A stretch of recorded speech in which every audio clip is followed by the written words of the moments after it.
Following Ross Atkins' absolute disaster class of a trade for Miles Straw and the way they handled that Miles Straw situation, we were all wondering. Fans were wondering, the media was wondering, reporters were wondering, other front offices were wondering, why on earth did Ross Atkins make this trade? And in a brand new report from Ken Rosenthal, as well as Ben Nicholson-Smith, the truth has been revealed behind why Ross Atkins made this abolished trade.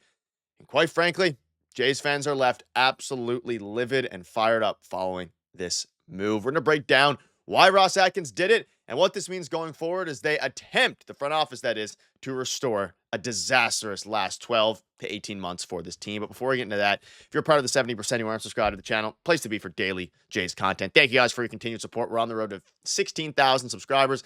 And your guys' support is unbelievable as we're uploading multiple Jays videos a day because things are really starting to pick up now. I know Jays fans want moves to be made. They want pen to paper before we celebrate, and I'm right there with you. And we were all waiting.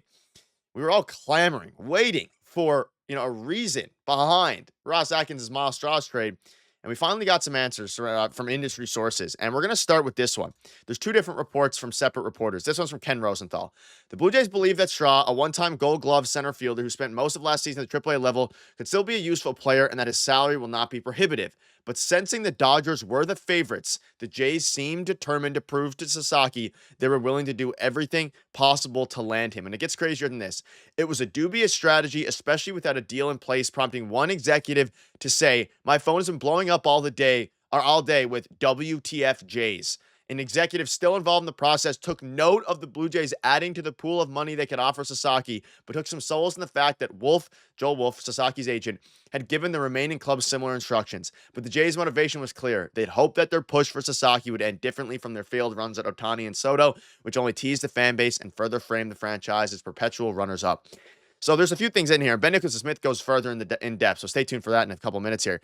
But for one, they think that, Miles Straw can be and, will be a serviceable player. So that's one of the reasons they did the deal, which in itself isn't completely crazy. I don't think he's going to be great. I mean, there's a world where they use him as a pinch runner, fourth outfielder. He's elite at defense.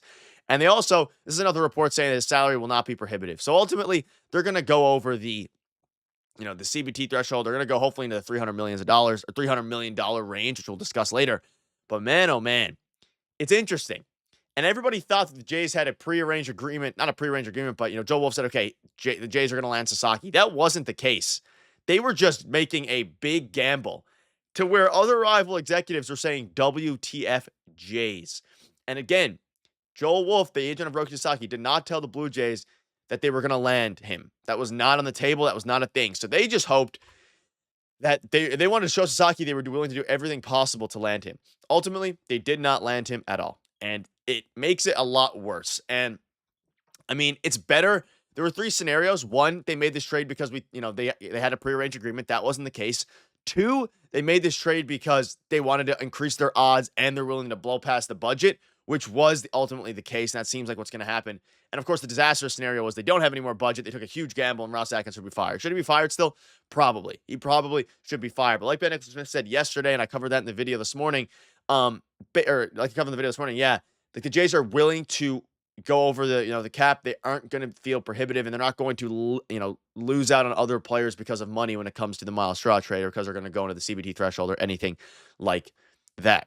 However, Ben Nicholson-Smith dropped an interesting piece.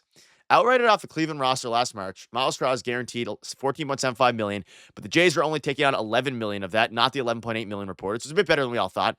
While they had other options for this is crazy. While they had other options for trades involving prospects that could have been contingent on a Sasaki, yes, they believe that if they didn't take the Guardians option, another team would, presumably the Dodgers or the Padres. Unwilling to lose Sasaki over not pushing their bonus pool forward to make the best financial deal possible, the Blue Jays decided to lock in the cost of Straw as opposed to waiting and potentially losing prospects if they landed Sasaki. They hadn't received any promises from Joel Wolfe, but they believe the extra bonus space raised their odds a little, which I can already see you guys typing your comments is a little bit blasphemous because not only did, and again, the only way this is justifiable at all is if they go out and they spend like another $70 million. But either way, whether or not they spend their $50 to $100 million they have that they can spend on Santander, Alonso, etc., that doesn't matter right now. What matters is, hey, they had options to trade contingency trades, which would have been a lot better, which means, again, they had options to where with other teams to where if Sasaki said, hey, okay, we're going to come with the Blue Jays, you can immediately make a trade just like the Los Angeles Dodgers did. The Dodgers didn't make a trade for extra money until the deal was done. They played it perfectly. Whereas the Blue Jays, they come out and they made a trade preemptively, even though they had contingent trades on the table because they didn't want to potentially lose out on Sasaki as well as some of their other prospects if they ultimately landed Sasaki, which is a little bit crazy. And whether it did is unclear, although rival executives pointed out that since Sasaki forfeited a chance at a 9-figure contract by posting before he turned 25, he was unlikely to be swayed by an extra million or two. In the end, the Dodgers gave him $6.5 million, while the Blue Jays offered him 8.2, or could have offered him up to 8.2. Now the Jays will reallocate the extra bonus pool they acquired, but sources familiar with the international market say the best talents are already signed, making it difficult to find promising players. The Jays, however, have had some success in identifying talent all the way. But it's crazy to me. It makes Ross Atkins look a little bit worse now because you had contingency deals. Why on earth would you not just do the contingency deal? Because clearly, I mean, he decided to post when he was an amateur, which means if he would have waited 2 more years till he was 25, he could have got a Yamamoto type deal making $300+ million or more with the way the market's going. Instead, he decides to come over early because he wants to be, a Hall of Famer, all these different things that he said on the baseball, Mount Rushmore of baseball, whether that be in the pitchers, whether it be now with the Dodgers. Either way, he wants to be a Hall of Famer, Mount Rushmore. None of that matters. He wasn't going to go over to the Blue Jays if he didn't want to over $2 million. The endorsement money he's going to make from LA is going to make up for that anyways. And if you just would have done the contingency deal, Jays fans would have been a lot less mad. Now, what this does do, it almost forces them, following this disastrous trade because the optics are so bad, it forces them to go out and make huge splashes. And if they don't, you can see here, this is also from the article, with Straw, the Blue Jays now, like I covered earlier today, had a $245 million. They're going to push themselves past the $261 million, probably near $300 million in entering the top 5 payroll, if players will accept their money. Yeah, they're going over $300 million. The fact that rival executives are saying WTF Jays, the fact that we had contingency deals on the table. Yes, they're willing to go over the money, their balance now, their CBT, and going over whatever their initial budget was. They're going over the initial budget. They're going to crush it, hopefully. But man, oh man, you have to make these deals happen. And the fact that they had contingency deals on the table makes this so much more worse for the Jays. And not to mention, Tanner Scott just got signed by the LA Dodgers and the Jays were, runners up for them. Might have a video on that later. I mean, there's just so many things here. And at the end of the day, ladies and gentlemen, it hurts again. And the controversial acquisition of Myles Straw as an extra way to get international cap space was unusual for this front office. Not only was it unusual, it was dumb.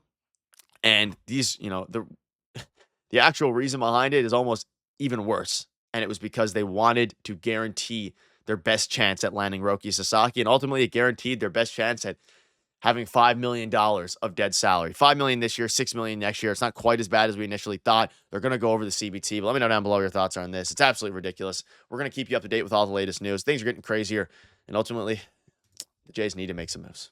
Thank you guys for watching.